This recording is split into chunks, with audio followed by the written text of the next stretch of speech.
Could you share the wisdom of the afterlife? The ones that we love that have left us? When someone has left this planet, it creates a vacuum, right? Suddenly you say this person is walking, talking, communicating with us, and now only their body is there. Where they have gone? What has happened?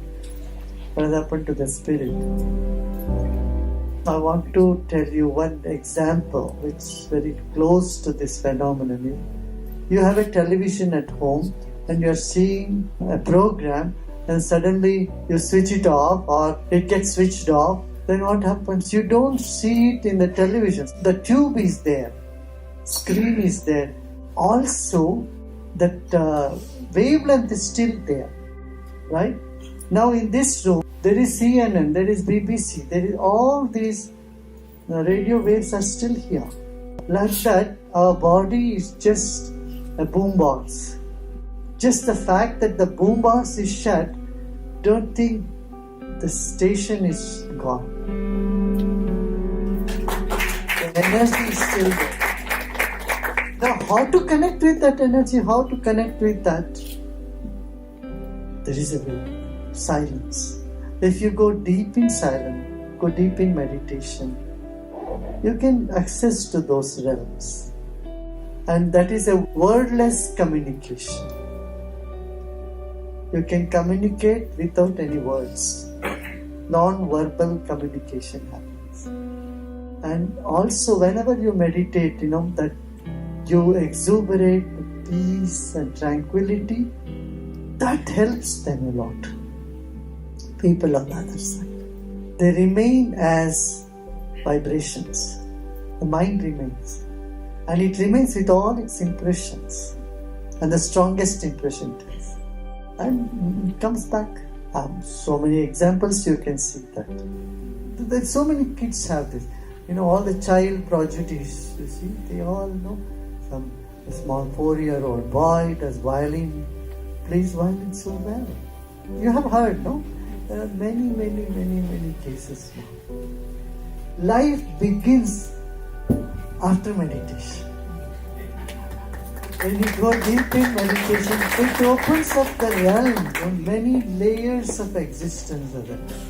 The ancestral world, and then there is Yaksha world, and there is Gandharva world. These Gandharvas are those souls which are behind musicians, the angels behind musicians. They all have their typical characters. Each of these angels and levels of angels, they have a typical character, like Gandharva souls. They give a lot of popularity but misery to the person. You would see not one musician has been very happy in their life, personal life. But they bring happiness to everybody. If they come on the path, if they start meditating, doing all that, then they get relief, then they become happy.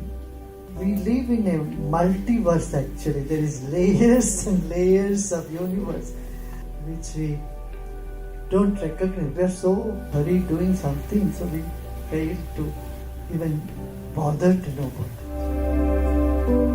How do we then explain the concept of heaven and hell on one side and rebirth on the other side? How do we reconcile both these philosophies? They have gone with all this impression, then you have nightmares, and that is your naraka. And you are enjoying the sweet dreams, that is Swarga. See, it happens even now, no? So when you sleep, sometime in the sleep you get beautiful dreams. You are going for a nice trip somewhere and all that. Sometimes you get very horrible dreams, right? Like these impressions, people do experience in that realm for a short period of time, till they find a body to come back.